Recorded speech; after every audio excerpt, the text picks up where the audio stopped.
माता च पिता त्वमेव त्वमेव बन्धुश्च सखा त्वमेव त्वमेव विद्या द्रविणं त्वमेव त्वमेव सर्वं मम देव देव त्वमेव सर्वं मम देव देव। ओम। आज हम पुनः कथा गंगा में गोता लगाते हुए आगे की ओर देखेंगे। इससे पूर्व अंक में हमने देखा था कि समुद्र मंथन क्या है और उसमें जो 14 रत्न निकले उनको हम एक एक करके देख रहे थे। उज्जयी नाम का जो घोड़ा निकला था वहां तक हम देख चुके हैं। इसी श्रृंखला में आगे कथा का श्रवण करते हैं, जो कि राजा परीक्षित पावन गंगा के तट पर बैठकर श्री सुखदेव जी महाराज के चरणों में जो कथा का रस ले रहे हैं, उसी कथा गंगा में हम भी गोता लगाएंगे। जो भी श्रद्धा से इसका श्रवण करता है, भले ही कुछ हो ना हो, भगवत चरणों में श्रद्धा भक्ति वो अवश्य बढ़ती है। तो कुछ नहीं तो संतों का संग जरूर करना चाहिए, उस समय बैठ करके भगवत चर्चा करनी चाहिए। अच्छे अच्छे धर्म ग्रंथ है हमारे, उनका स्वाध्याय आदि करना चाहिए। जब हम स्वाध्याय करते हैं, अच्छे विचारों का चिंतन करते हैं, तो वैसा ही हमारा जीवन भी बनने लग जाता है। हमारे धर्म ग्रंथों में जीवन कैसे जिया जाए, वास्तव में समुद्र मंथन से तात्पर्य है आत्म मंथन। अपने आप का मंथन करना। ये शरीर ही एक समुद्र है जिसका आपको मंथन करना है। जैसे कि उस समय असुरों में और देवताओं में जो युद्ध हुआ, उस समय उन्होंने जो मंदराचल पर्वत था उसे उन्होंने मथानी बनाया और वासुकी जो सांप था उसे रस्सी बना करके इस समुद्र मंथन चल रहा था। हमारा जीवन भी वो समुद्र की तरह ही है जिसमें बहुत कुछ भरा है। जब हम चिंतन करते हैं, विचार करते हैं, तो उसमें अच्छे बुरे सब तरह के विचार आते हैं। अच्छे विचार आएंगे तो आप सही दिशा में चले जाएंगे और गलत विचार भी आते हैं। लेकिन कई बार व्यक्ति जैसी भावना होती है वैसे हमारे विचार भी बन जाते हैं। जाकी रही भावना जैसी कहा भी है, प्रभु मूर्ति देखी तेरे तैसी, भगवान भी वैसे ही नजर आते हैं। तो इसीलिए कभी भी चिंतन करें में मंथन करें तो अच्छे विचारों का, धर्म ग्रंथों को उठा करके पढ़ें। बहुत सारे ऋषियों के दिए हुए जो शास्त्र है, उपनिषद है, वेद है, वेदांग है, उन सब का जब हम चिंतन करते हैं तो हमारा जीवन दिव्यता से भर जाता है। जैसा आप सोचेंगे वैसे धीरे धीरे बन जाते हैं। इसलिए बार बार कहा जाता है स्वाध्याय को कभी प्रमाद मत करना। पतंजलि ऋषि ने भी योग दर्शन में बताया उन्होंने कि जीवन में जो भी आप करें पर स्वाध्याय अवश्य करें। जब ब्रह्मचारी अपना ब्रह्मचर्य पूरा करके गृहस्थ में प्रवेश करता है तो वहां पर गुरु केवल उसको एक ही सलाह दे करके भेजते हैं कि आप चाहे कुछ भी करना परंतु स्वाध्याय मत छोड़ना। क्योंकि जब हम स्वाध्याय करते हैं, अच्छे अच्छे विचारों का अध्ययन करते हैं, तो हमारा जीवन भी वैसे ही बनता है। इसीलिए गुरुजन बार बार एक ही चीज पर बल देते हैं, आत्म मंथन करें, स्वाध्याय करें, चिंतन करें, मनन करें, लेकिन जो अध्ययन किया, जो कुछ आपने ग्रहण किया, उसका मंथन जरूर करना। कई बार हम बहुत सारा सुनते हैं, बहुत गुरुओं के शरण में भी जाते हैं, लेकिन मंथन नहीं करते, चिंतन नहीं करते, जो सुना वही छोड़ के आ गए। कई बार सत्संग में कई भगवत कथा चर्चा हो रही है, भागवत कथा है, राम कथा है, बहुत सारी कथाएं। कहोगे आज कहाँ गए थे? बोले सत्संग में गए थे, बहुत सुंदर महाराज जी विराजमान थे, उन्होंने बहुत अच्छा बोला। क्या बोला ये नहीं पता, तो कुछ उसमें से आपने ग्रहण किया होता जो अच्छा बोला गया, तो आपका जीवन भी धन्य बन जाता। इसलिए कहा जाता है कि हमारे धर्म ग्रंथों में बहुत कुछ भरा पड़ा है पर हम उसे ग्रहण नहीं कर पाते। तो आत्म मंथन कैसे करोगे जब आप चिंतन ही नहीं कर सकते? तो आत्म मंथन तो बहुत बड़ी दूर की बात हो जाती है। इसीलिए एकांत में बैठकर, अगर कोई पुस्तक नहीं मिलती, किसी गुरु की शरण में चले जाएं। कोई भी आजकल बहुत सारे साधन भी हैं, टेक्नोलॉजी काफी विकसित हो चुकी है, तो बहुत सारे साधन उपलब्ध हैं। आप YouTube के माध्यम से भी देख सकते हैं, जहाँ कहीं साक्षात कथा चल रही है उस स्थल पे जाकर भी श्रवण कर सकते हैं। तो भगवत जो चर्चा है उसका श्रवण अवश्य करना चाहिए। आपका जीवन भी धन्य बन जाएगा, सुख में बन जाएगा। लेकिन कई बार हम जीते तो हैं, भूत वर्तमान छोड़ करके भविष्य की चिंता करते हैं। तो ना भूत की चिंता करो, वो तो बीत गया, उसका चिंतन करके भी फायदा क्या, जो घटना थी वो घट गई। अब भविष्य की चिंता होती है कि आगे क्या होगा, कल किसी को पता नहीं। अभी क्षण भर की खबर नहीं, हम कल की चिंता करते हैं।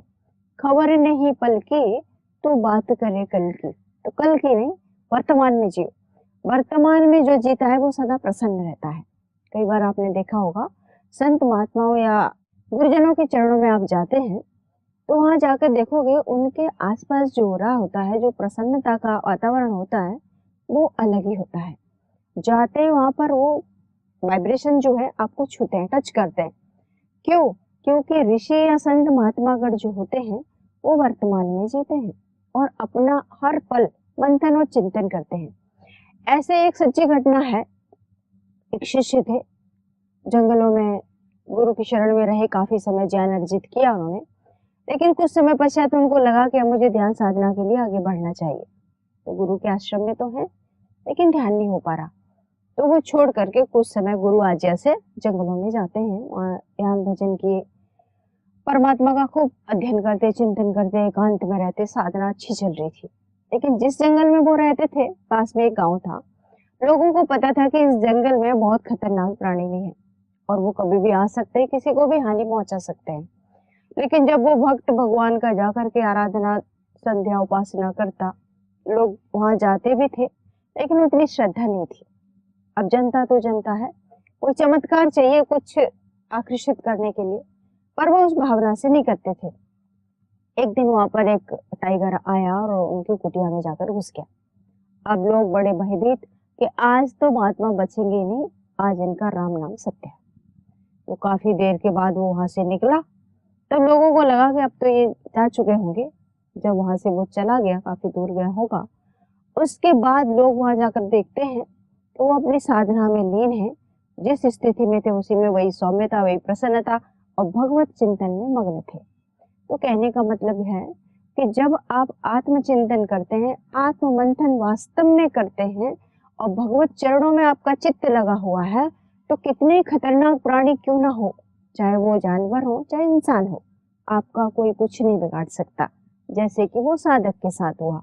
अब वर्तमान में कंडीशन क्या है, तो उनके साधकों की, उनके मानने वाले भक्तों की जो जनसंख्या है दिन पे दिन बढ़ती जा रही है। क्यों? क्योंकि लोगों को चमत्कार लगता है कि ये महात्मा बड़े चमत्कारी है।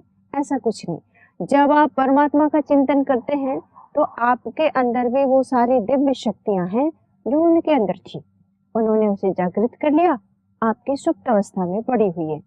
जब आप संतों का सानिध्य प्राप्त करते हैं या किसी सिद्ध गुरु की शरण में जाते हैं, तो आप भी उस दिशा की ओर बढ़ सकते हैं जो उन्होंने अर्जित किया था। तो जब भजन संध्या करोगे, ध्यान उपासना करोगे, आत्मचिंतन करोगे, तो आपके अंदर भी वो दिव्यता, वो तेजस्विता, वो ओज तेज बढ़ जाएगा जो महात्माओं का है, जो संतों का होता है। तो इसलिए हमारे धर्म ग्रंथों में जो भी बड़ा है रहस्य, जब आप स्वाध्याय करेंगे, आत्मचिंतन या आत्म मंथन करेंगे, अर्थात समुद्र मंथन करेंगे, तो बहुत सारे रत्न निकलेंगे। उसमें तो 14 रत्न निकले थे उस समय। अब इस समय आप जब मंथन करेंगे, हो सकता है उससे भी ज्यादा रत्न आपको प्राप्त हो जाए। तो रत्नों से तात्पर्य है, सबसे मूल्यवान जो रत्न है वो है भगवत चरणों की भक्ति। सबसे महंगा रत्न वही है। लेकिन संसार माया जो इतनी प्रबल है कि प्राणी चाहते हुए भी उससे बच नहीं पाता। संतों की शरण में जाते हैं, भगवत चर्चा सुनने के लिए जाते हैं, वहां भी हम एक ही कामना लेके पहुंचते हैं कि हे प्रभु, मुझे बहुत सारी धन संपदा मिल जाए, बड़ी बड़ी अट्टालिकाएं बन जाए, बहुत सारी गाड़ियों के हम मालिक बन जाए, यही मन में चिंतन चलता है। जब ऐसे सोच रखोगे तो आत्म मंथन कर ही नहीं सकते। तो यहाँ पर ऐसे एक छोटी सी कहानी है। एक बूढ़ी माता जी थी, गरीब थी काफी, घर जैसे तैसे चलाती, इधर उधर काम करती। एक पुत्र भी था उनका, बड़े लगन से कमा कर लाती कि बेटे को कुछ बनाना है। हर माँ का एक सपना होता है कि जो भी उनकी संतान हो, सुख से जीवन व्यतीत करे, नाम रोशन करे, खुद भी प्रसन्न रहे, दूसरों को भी रखे। हर माँ का ऐसा सपना होता है। इनका भी ऐसा ही कुछ था। माता जी कमाती, बच्चों को ला करके दे देती। बड़ा धीरे धीरे बड़ा होने लगा। माँ ने उसको पढ़ने के लिए विदेश में भेजा, जो भी कमाया उसको अर्जित करके। बेटा बहुत बड़ा बन गया, खूब कमाने लग गया, धन संपदा आने लगी, लेकिन वो कभी आता नहीं था। और माँ पढ़ी लिखी तो थी नहीं, लेकिन बेटा बहुत संस्कारी था उनका। हर महीने माँ के लिए कुछ न कुछ पैसे भेजता, ड्राफ्ट बना करके भेजता था। अब माँ पढ़ी लिखी हो तो समझे ये है क्या, और किसी को दिखाया भी नहीं, भोली भाली। तो जो भी ड्राफ्ट आता, माँ को लगता कि मेरे पुत्र ने मेरे लिए कुछ लेटर भेजा होगा। उसको चिपकाती जाती दीवार में और रोज भीख मांगने के लिए जाती। ऐसे काफी समय बीतता गया। बेटा ड्राफ्ट भेजता रहता, माँ जाके चिपका देती और लोग ये सब देखते कि क्या बेटा निकला इनका। माँ इतना कमाई करी और बच्चे को इतना बड़ा बना दिया, और वो बेटा माँ को देखने तक नहीं आता। ऐसे ही एक दिन भीख मांग रही थी, तो एक सज्जन मिले। बोले, माँ आपका बेटा तो बहुत बड़ा बन चुका है, खूब धन संपदा है, आप भीख क्यों मांगते हो, पैसे रुपया नहीं भेजता? बोले, नहीं पैसे नहीं भेजता, वो एक छोटा कागज का टुकड़ा भेजता है, मैं उसे हर रोज दीवार पे चिपका देती हूँ। अम्मा को क्या पता ये क्या है कागज का टुकड़ा। सेठ जी बोले, आप मुझे दिखाओ वो क्या भेजता है, कुछ तो लिखता होगा उसमें। बोले, चलो दिखाती हूँ। माता जी लेके गई उसको घर में। बोले, ये सब मेरे बेटे ने भेज रखे हैं, पूरी दीवार भर के रखी है। वो ड्राफ्ट था। तो जो सेठ सज्जन गए उनके घर में, उन्होंने माथा ठोका। बोले, माता जी धन्य हो आप, ये बेटा आपका इतना अच्छा बच्चा आपका आपको हर महीने लाखों रुपए का ड्राफ्ट भेजता है, और आप भीख मांग रहे हैं रोड पे बैठ के। अब बेचारी भोली भाली, उसको क्या पता था ये ड्राफ्ट है, लाखों रुपए का ड्राफ्ट है। तो वो सज्जन उनके घर गए, उनको पैसे निकाल के दिया, माता की जिंदगी अच्छी सी कटी। तात्पर्य मेरा यही है, ये जो छोटी सी कहानी सुनाई, कि हमारे ऐसे धर्म ग्रंथ बहुत सारे ड्राफ्टों से भरे हुए हैं, जो बड़े मूल्य हैं, जो कीमती है, हमें उसकी वैल्यू नहीं पता उस माता की तरह, इसलिए हम इधर उधर भटकते हैं और दुखी होते रहते हैं। अगर उस ड्राफ्ट की कीमत आपको पता चल जाए कि इसमें भरा क्या है हमारे ऋषियों ने, हमारे महापुरुषों ने, तो हमारा जीवन भी उस माँ की तरह खुशियों से भर जाएगा। तो 14 रत्न तो क्या, बहुत सारे रत्न प्राप्त कर लोगे, पर हमें उसकी कीमत पता होनी चाहिए, उसका रास्ता पता होना चाहिए कि उस मंथन को कैसे करें, मथानी किसको बनाए और कैसे किया जाए। ये सब कौन बताएगा? ये गुरु ही बता सकते हैं। तो गुरु के चरणों में जब कुछ प्राप्त करने की लालसा से शिष्य बैठता है, तो गुरु उसे रास्ता अवश्य दिखाते हैं। लेकिन गुरु सिद्ध गुरु होने चाहिए। आजकल बहुत सारे ऐसे गुरु हैं, ना तो उनका खुद का कल्याण, और जो उनके शरण में आ गए उनका भी नहीं उद्धार होता। तो ऐसे गुरुओं से सावधान। गुरु चुनो तो छान के, पानी पियो तो छान के, गुरु चुनो तो वो भी छान करके। तात्पर्य है, परख लो पहले थोड़ा कि जिस दिशा में आप गए हो वो ठीक है क्या नहीं। तो हमने उज्जैय घोड़ा तक देख लिया था, जो 14 रत्न देवताओं ने जो मंथन किया था, 14 रत्न निकल चुके, उसमें से हमने उज्जैय घोड़ा तक देखा। अब उज्जैय घोड़ा क्या है? जो आपके कर्म है उनकी गति उस घोड़े की गति के समान होना चाहिए। कई लोग कर्म तो नहीं करते, पुरुषार्थ नहीं करते, बैठे बैठे केवल प्रभु से प्रार्थना करते हैं, तो ऐसे तो आपको कुछ प्राप्त नहीं होगा। भगवान भी सहायता उसकी करते हैं जो पुरुषार्थ करता है, जो मेहनत करता है। आलसी को, अकर्मण्यता को प्रभु भी कुछ नहीं देते। तो भगवान का नाम जपने के साथ साथ आपका भौतिक और आध्यात्मिक दोनों जगत का जब बैलेंस होगा, तब जीवन में आनंद आएगा और उसे जीवन में रस भी भर जाएगा। कई बार हम एक पक्ष की ओर जोड़ देते हैं। अगर केवल आध्यात्मिक पथ पर आप चल पड़े, भौतिक जगत में कोई प्रगति नहीं की, तो भी आपको खुशियां प्राप्त नहीं होंगी। भगवान ने बुद्धि दी है, रास्ते भी दिखाता है, चलना तो आपको ही पड़ेगा। तो ऐसे ही उस उज्जैय घोड़े के समान हमारे कर्मों की जब गति होगी, तो आप ऐरावत हाथी, अगला रत्न कौन सा था? हाथी निकला था, ऐरावत। तो ऐरावत हाथी यहाँ प्रतीक है कि कर्मों की गति जब तीव्र होती है, तो ऐरावत रूपी हाथी तो ऊंचाइयों पर आप पहुंच जाएंगे। हाथी ऊंचाई का प्रतीक है। तो जब हाथी के ऊपर आप बैठ करके इस दुनिया का दृश्य देखोगे, दूसरों के कल्याण करने की भावना उच्च सिंहासन पर बैठ करके आएगी, तब आपका जीवन भी धन्य होगा। कई बार जैसे एग्जाम्पल है, जो 14 रत्न निकले उनका साइंटिफिक रीजन है, आध्यात्मिक अर्थ है उनका। तो हाथी यहाँ पर निकला। जब हाथी आता है, सामान्य आपने देखा होगा गांव में, पहले भी आते थे, अभी भी आते होंगे, तो गांव के बच्चे हैं, माताएं हैं, उनके पीछे भागते हैं। गणपति का रूप मानते हैं हाथी को कि गणेश भगवान है, तो उस पे दान दक्षिणा भी चढ़ाते हैं, कुछ कुछ खिलाते भी हैं, बच्चे भी देखते, सब लोग देखते हैं। लेकिन हाथी अपनी मस्त चाल चलता चला जाता है। कौन आया कौन गया उसे कोई फर्क नहीं पड़ता, वो अपनी चाल में मस्त होके चलता है। जब हाथी गली से गुजरता है, कुत्ते भी बहुत भौंकते हैं, पर उसकी गति पे कोई प्रभाव नहीं पड़ता।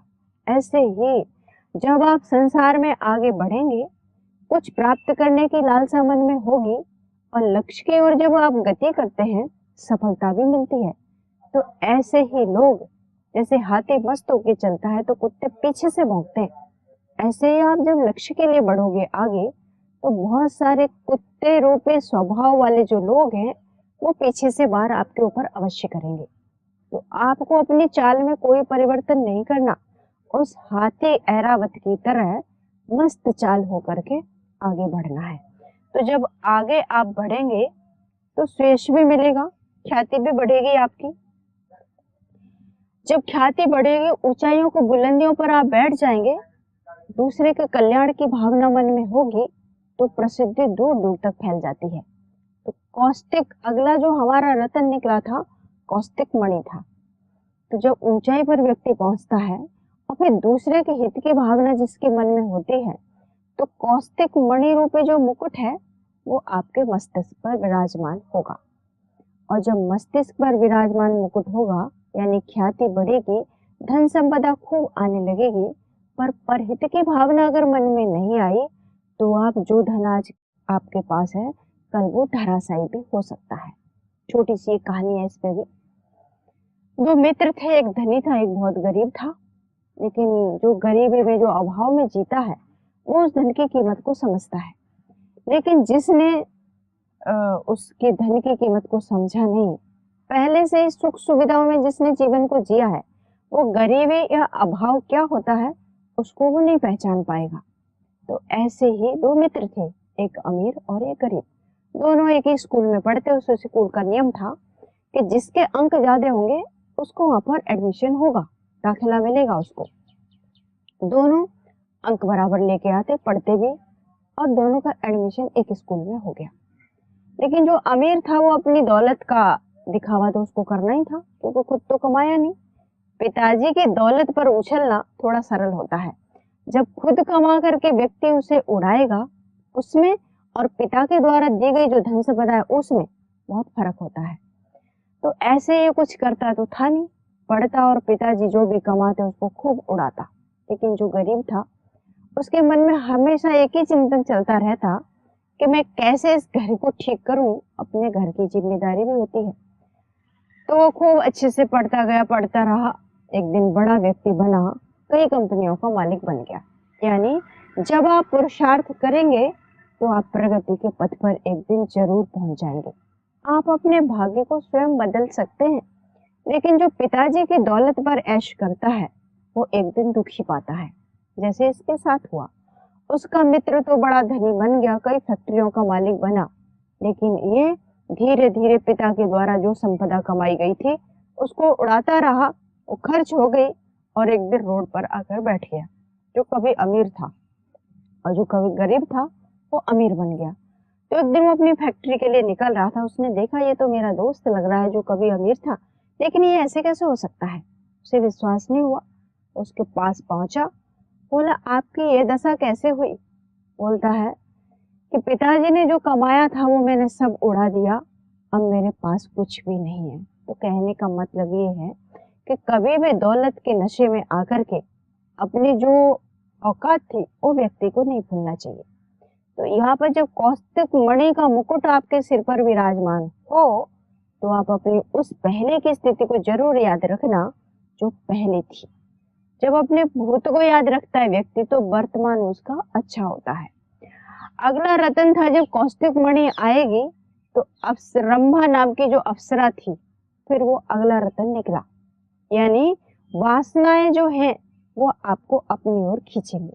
माया बड़ी प्रबल है, व्यक्ति चाहते हुए भी इससे बच नहीं सकता। कई बार हम कहते हैं मुझे क्या लेना देना इस दौलत से, लेकिन वास्तव में देखा जाए तो अंदर जो चिंतन है उसी का चलता है।